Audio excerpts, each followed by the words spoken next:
ఫ్రెండ్ని కలవడానికి విజయనగరం వచ్చాను. తను హైదరాబాద్లో ఉంటుంది. తన ఫస్ట్ ఓట్ క్యాష్ చేయడానికి అని చెప్పి తన ఎలక్షన్ కోసం వచ్చింది. సో కలుద్దామంటే తను కూడా విజయనగరం వచ్చింది. మేమైతే జుడియోకి వెళ్తున్నా. ఇక్కడ హాయ్ చెప్తుంది తను మీ అందరు.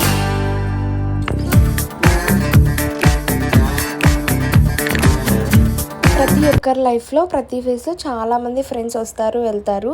కానీ మన లైఫ్లో ప్రతిదీ షేర్ చేసుకొని కొట్టుకున్నా తిట్టుకున్నా సరే వెంటనే మాట్లాడే ఫ్రెండ్స్ కొన్ని మందే ఉంటారు. నా లైఫ్లో అయితే అది తినే, నా బెస్ట్ ఫ్రెండ్ తిను.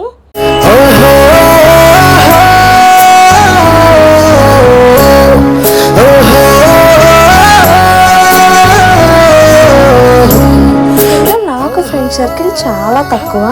నా గుడ్ టైమ్స్లో బ్యాడ్ టైమ్స్లో ఎప్పుడూ నాతో ఉండే పర్సన్ తినే. సో మీకు కూడా మీ లైఫ్లో ఇలాంటి ఒక ఫ్రెండ్ ఉందా? ఉంటే కమెంట్ చేసేయండి.